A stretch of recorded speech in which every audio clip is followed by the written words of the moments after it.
once you see the ball go through the basket a little bit, like I still had a few in and outs. I'm like, man, how's it not going in? But more than anything, like I never want to lose my speed. I like being fast. You put her back in that uniform, you put her on the court, and I see the little girl that loves to play basketball. The problem?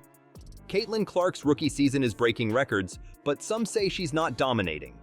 The solution? We're about to break down what real dominance in the WNBA looks like and why expectations might need a reality check. Before we move on, I'd like to ask you a small favor. If you appreciate this content, please take a second to like this video and subscribe to the channel. Over 98% of you watch the videos without subscribing. It costs you nothing, but it makes a huge difference to us. So, did you click the subscribe button? Great. Thank you so much. Now, back to the video. Yeah, I think it would mean everything. That's like one of my dreams as a kid growing up. You always want to be an Olympic gold medalist. So I know how special it is. Watching the WNBA, I'm a big fan, and I think it's just, I want to experience every single moment and really soak it in. I suppose we can talk about Clark's game now. Imagine this. The moment a rookie steps foot on the floor, they immediately begin playing like a seasoned pro. We don't know how someone who just signed up for the league can be setting records so quickly. The debut season of Caitlin Clark is mind-blowing, so get ready. Her numbers will be examined now. 20 points, 8 assists, and 6 rebounds per game is what it takes to be successful. Of the year, I'm just really thankful. They continue to show up for us, and they make a lot of noise. Like they're into it. They're not. I think that's like the reason you do it, and just to see them scream your name or have your jersey on, that's something that never gets old. People don't understand how smart she is. I mean, she is extremely smart. She can remember anything. For someone just beginning out, that is just astounding. Although the majority of newcomers are still getting their bearings, Clark, overseeing everything like a seasoned pro, she is out here. However, everything are about to go off the rails. Not only that, but Clark is breaking records left and right. She made history as the first rookie in WNBA history to score 761 points in just 39 games. Simone Augustus held the record before this with 744 points. Clark didn't just break it, he obliterated it. But you know what? It becomes a lot more bizarre. Beyond that, there is more to her. At the same time, Clark set a new WNBA record for most assists in a season. She's not only getting points, but she's also assisting her teammates in becoming better. It appears like everyone else is playing checkers, but she's engrossed in her chess game. Let me give you some background on this. For some athletes, these kinds of accomplishments represent the peak of their professional careers. So I'm pretty familiar with her game and what she's about, and I think she's had a really good year for the Wings. And Proud of this group, and I'm really thankful for these fans. It's been a fun season inside here, and hopefully we can bring the playoffs back here for a few times for them as well. Greetings, Clark. She did it despite being a beginner. It appears as though she has skipped the rookie learning curve and is already in full-on dominate the league mode. But now things start to get interesting. Despite Clark's incredible achievements, Sheryl Swoopes continues to insist that he isn't the best.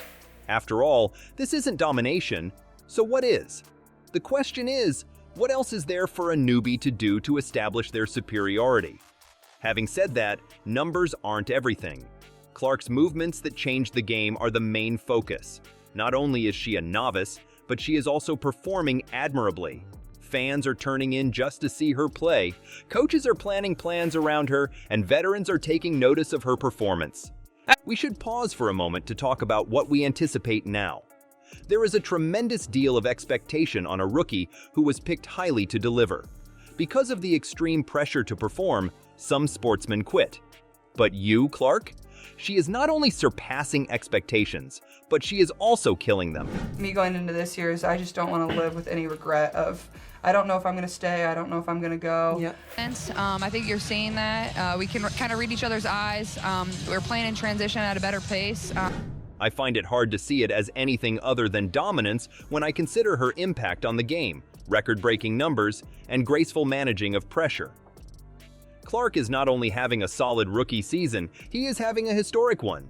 Let yourself be transported to the role of Caitlin Clark, a recent college grad who is tearing it up in the business world. Wow, you're really living it up there. On the other hand, Sheryl Swoopes thinks otherwise. Does she have any information that the rest of us lack? As it happens, Swoopes is presenting a totally fresh perspective. Her criticisms are well-founded, and they may make you reconsider what you mean when you talk about WNBA domination. Please, allow me to clarify this. Swoopus is bringing up the massive change from college to working life. Even though Clark was unbeatable in college, how was she in the WNBA? That is entirely distinct. We just understand each other a lot better. I think having the chemistry, having the time to play with one another, you just build confidence. I want to get to the point where you don't have to rely on that too. So I definitely love this type of game, very high scoring, but our defense can be a lot better too. In addition, she has a point. When it comes to strategy, physicality, and speed, the pros crank it up a notch. When Swoops says Clark is not good, he is referring to someone else. In no world. When she realized her mistake, she said, "I didn't say she wouldn't be good. I thought, being a professional, that she would need some time to adjust. Having been there myself, I can tell you that it is not hate speech, but rather candid criticism." All right, let's talk about the pressure. Being a first-round draft pick entails more than what is immediately apparent. When it comes to this, Swoops knows more than anyone else.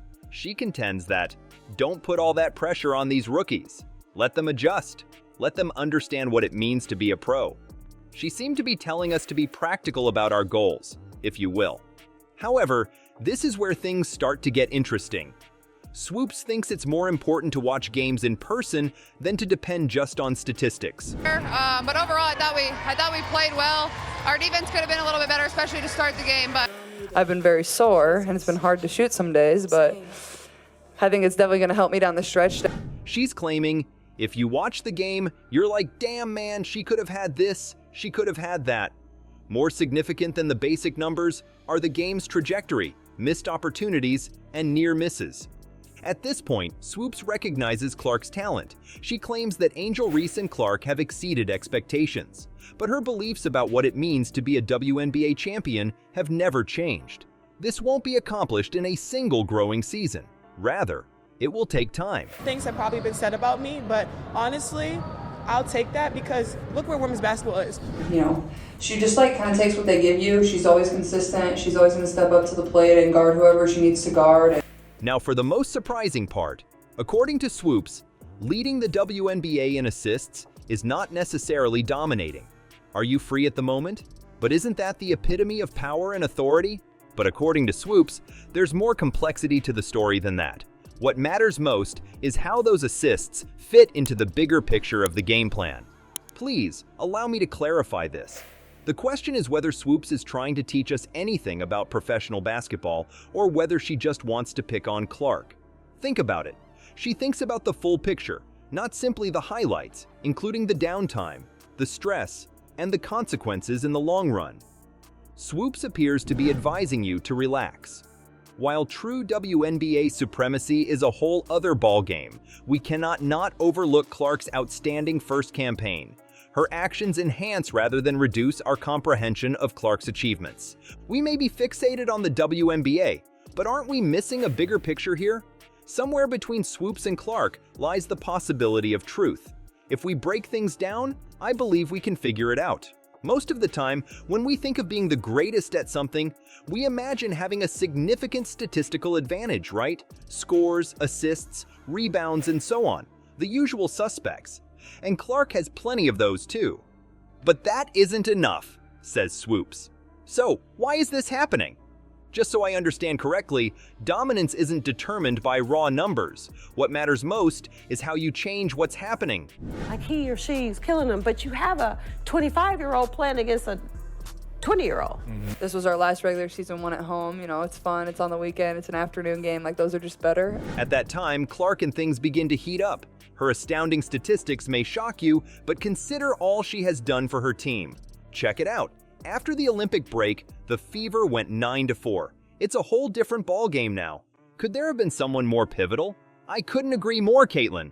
Her goals and assists are impacting the team's performance as a whole, not just her own. However, everything are about to go off the rails. At this time, let's just talk about Angel Reese. Like many other newcomers, she is making waves, but in a very different way. Reese brings a double-double to the court every game by focusing on defense and rebounding. It's totally unrelated to Clark's game, but they're both generating a lot of noise. After that, what do we learn from this? To put it plainly, being the best in the WNBA requires more than just one tactic. Clark can score and set up teammates, while Reese dominates in the paint and slows down the other team's attack. Despite being relative rookies, their individual styles are already causing quite a stir in the market. That is the most crucial aspect. Caitlin is a great teammate, and if she wasn't a great teammate, it might be hard. If she walked around like she was the star, she doesn't walk around like that. Like, I know I was 6 for 14, and that's pretty good, but like, I still feel like there was a couple there that it's just like, how's that not go in? So I'll take the bad guy role, and I'll continue to take that on and be that for my teammates. And At a better pace, and that's really hard to guard. That's not something you can scout for. So To talk about dominance, you need more than just one set of numbers. A comprehensive approach is required. How does a player go about changing their team's makeup? Can they boost the efficiency of their teammates? Should we expect other teams to change their game plans in response to them? Clark has turned the Fever into an extremely dangerous foe, not just by amassing points. Prior to her arrival, teams could almost disregard Indiana. Is it now? Their approach should be customized to meet her specific requirements. That has a whole new level of impact. Swoops is also right, of course. Dominating the WNBA requires more than just a great season. The most important thing is to stick to your strategy and be adaptable when other teams figure it out. Clark is, without a question, having a tremendous debut season. But what will really matter is how she grows and enhances her abilities over time.